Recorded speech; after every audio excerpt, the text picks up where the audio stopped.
আল্লাহর নামে অবতরণিকা, যিনি প্রভু দয়াময়, যিনি হচ্ছেন মহান দয়ালু, সমগ্র ধরাময়। সুপ্রিয় দর্শক মণ্ডলী, আজ আমি সমসাময়িক একটা বিষয় নিয়ে আপনাদের সঙ্গে আলোচনা করব। তা হচ্ছে মহানবী সাল্লাল্লাহু আলাইহি ওয়াসাল্লাম কখন থেকে নবী। এই বিষয়টি নিয়ে দুজন বক্তার মাঝে বাক বিতণ্ডা, ঝগড়াঝাটি, খোঁচাখুচি, হট্টগোল, শোরগোল, আলটিমেটাম দেয়াদেয়ি কত কি হচ্ছে। কিছুদিন পর পর আমাদের দেশে এক একটা ইস্যু নিয়ে ইসলামী আলোচকদের মাঝে এরকম খোঁচাখুচি হচ্ছে আর ইসলামের 12টা বাজানোর চেষ্টা করছে। কেন? কিসের জন্য? কোন মতলবে? এগুলোর উদ্দেশ্য কি? ইসলামের বেসিক বিষয় নিয়ে কি সবাই এক হতে পারে না? সমগ্র মুসলমান কি এক হতে পারে না? এই সব করে আমাদের কি লাভ হচ্ছে, না ক্ষতি হচ্ছে, নাকি কারো ইন্ধনে এগুলো করা হচ্ছে? আলোচনা করতে গিয়ে একজনের উপস্থাপন ভুল হতেই পারে,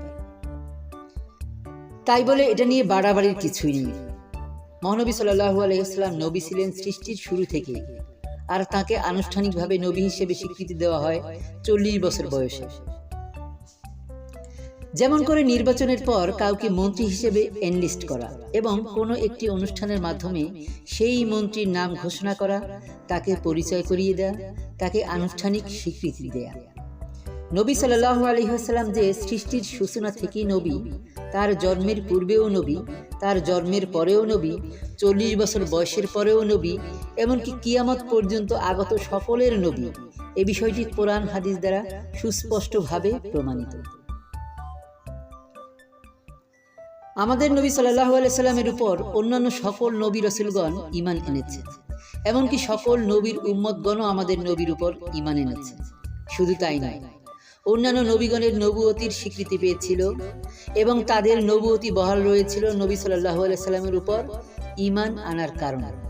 আমাদের নবীর উপর যে অন্যান্য নবী রাসূলগণ ঈমান এনেছেন, এ বিষয়ে পবিত্র কোরআনের ইরশাদ হচ্ছে, স্মরণ করো যখন আল্লাহ পাক নবীদের নিকট থেকে অঙ্গীকার নিয়েছিলেন, তোমাদেরকে কিতাব ও হিকমত যা দিয়েছি তার শপথ, আর তোমাদের কাছে যা আছে তার সমর্থক রূপে যখন একজন রাসূল আসবে, তখন নিশ্চয়ই তোমরা তার প্রতি ঈমান আনবে এবং তাকে সাহায্য করবে।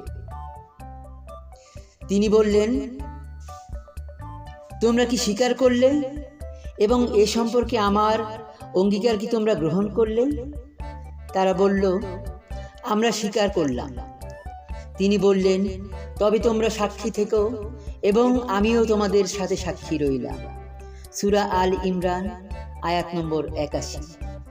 উক্ত আয়াত দ্বারা দিবালোকের ন্যায় একথা প্রমাণিত যে অন্যান্য সকল নবীগণ আমাদের নবী হযরত মুহাম্মদ সাল্লাল্লাহু আলাইহি ওয়াসাল্লামের উপর ঈমান এনেছে।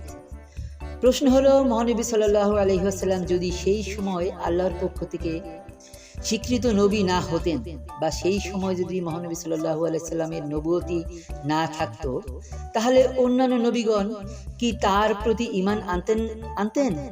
না, কখনো ঈমান আনতেন না। আল্লাহ পাক ও তাদেরকে ঈমান আনার কথা বলতেন না। তাছাড়া নবী সাল্লাল্লাহু আলাইহি ওয়াসাল্লাম যে সৃষ্টির সূচনা থেকেই নবুয়ত প্রাপ্ত, তা উক্ত আয়াত দ্বারা সুস্পষ্টভাবে প্রমাণিত।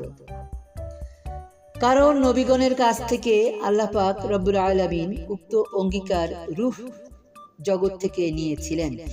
এ সম্পর্কে অন্য আয়াতে ইরশাদ করা হচ্ছে, স্মরণ করো যখন ঈসা ইবনে মরিয়ম বলেছিল, হে বনী ইসরাইল, আমি তোমাদের নিকট আল্লাহর রাসূল এবং আমার পূর্ব হতে তোমাদের নিকট যে তাওরাত রয়েছে আমি তার সমর্থক, এবং আমার পরে আহমদ অর্থাৎ হযরত মুহাম্মদ সাল্লাল্লাহু আলাইহি ওয়াসাল্লামের অপর নাম আহমদ নামে যে রাসূল আসবে, আমি তার সুসংবাদদাতা।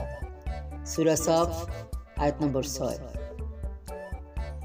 মহানবী সাল্লাল্লাহু আলাইহি সাল্লাম সকল নবীর সেরা নবী, সার্বজনীন নবী। এটাই ধ্রুব সত্যি, এটাই মহাসত্যি। সুতরাং এ নিয়ে বাক বিতণ্ডা, ঝগড়াঝাটি, খোঁচাখুচি, হট্টগোল, শোরগোল, আলটিমেটাম দেয়াদেয়ি এগুলোর কিছু নেই। আশা করি সবাই বুঝতে সক্ষম হবেন। আসসালামু আলাইকুম ওয়া রাহমাতুল্লাহ।